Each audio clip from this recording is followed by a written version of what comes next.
January 1st, New Year, a new movie from the list. The film, Nocturnal Humans.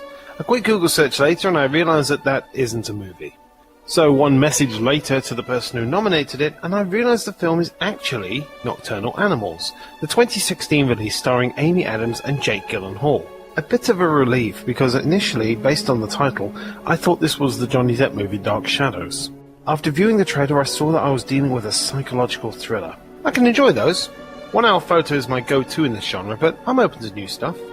Here's my review of Nocturnal Animals. Edward and Susan, former classmates, meet one night in New York. They have dinner to catch up and the chemistry is there. So much so that they end up getting married against the will of Susan's mother, who believes that Edward is beneath her and weak-willed. Over time, Susan and Edward's marriage breaks down. Edward, as a writer, doesn't seem to be able to write the bestseller he knows he can write, and Susan loses faith in him and meets Hutton, a successful businessman. She leaves Edward for him, but not before getting an abortion to sever all ties. Years later, and after a few times trying to reconnect with Edward, Susan receives a manuscript from him entitled Nocturnal Animals, named after her and also dedicated to her. The novel is about Tony Hastings and his family. He, his wife and daughter go on a long road trip through Texas when they're forced off the road by 3 men, Ray, Lou and Turk. Ray and Turk end up kidnapping Tony's wife and daughter in his own car, with Tony forced to follow with Lou. Lou forces Tony out in the middle of the desert and leaves him there. Tony eventually drags himself to a nearby house and calls the police. The case is assigned to Detective Bobby Andis, a no-nonsense chain-smoking detective who initially doubts Tony's story until they find Tony's wife and daughter dead, naked and embraced together on a sofa. A year later, Tony identifies 2 of the gang, Turk by photo and Lou by identity parade.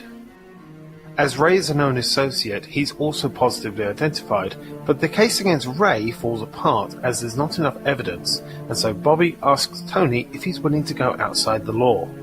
Bobby's chain smoking has caught up with him as he has terminal lung cancer. He's being forced out and doesn't have anything to lose, and he's damned if he'll let Ray get away with murder. Tony and Bobby kidnap Ray and Lou, but then they try to escape. Ray gets away, but Bobby shoots and kills Lou. He hands his gun to Tony, who hunts down and finds Ray. Ray admits to killing Tony's family and hits Tony in the face with an iron bar, but not before Tony shoots Ray twice. Tony wakes up blinded next to Ray's body. He stumbles outside, falls on his gun, and shoots himself in the stomach, slowly killing him. Meanwhile, in the real world, the manuscript affects Susan, making her think about Edward. Edward's covering note says that this heavy story is inspired by her, as she told him to write from the heart. Susan's life as a successful art gallery owner is making her miserable, as is her failing marriage to Hutton.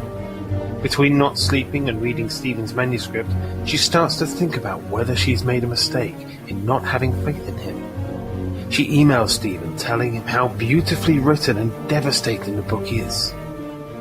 As more time passes, she asks to catch up over dinner, which Stephen agrees to. Susan goes to the restaurant to meet him, but he stands her up.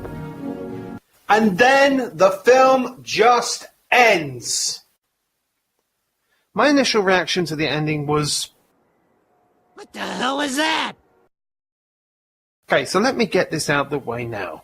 I don't think Nocturnal Animals is a bad film.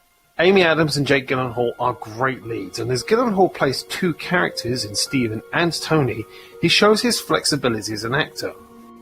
The manuscript story is brutal, a bit overkill perhaps, but effective to bring Tony to rock bottom and give him his revenge at a cost.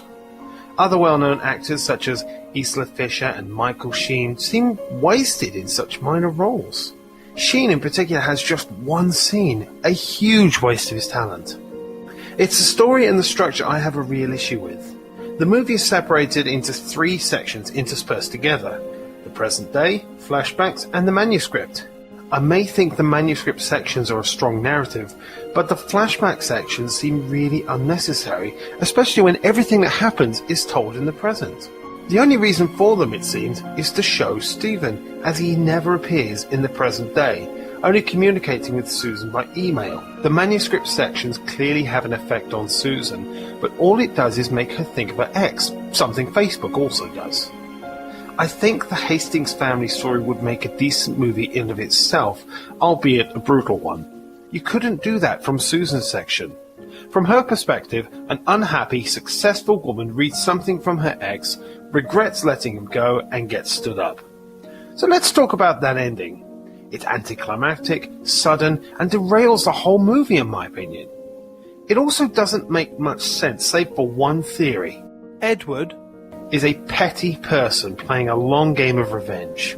After the way Susan leaves him, he goes away, writes an incredible book, dedicates it to Susan to get her enamored again, and then stands her up just to break her heart.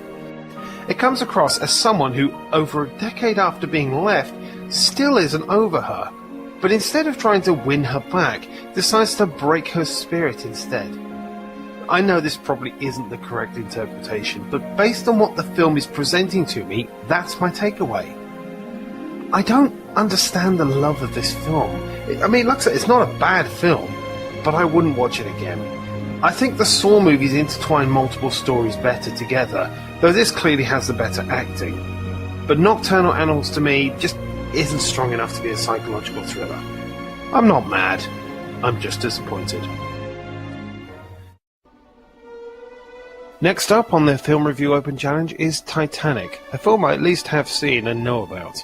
In the meantime though, thank you very much for watching.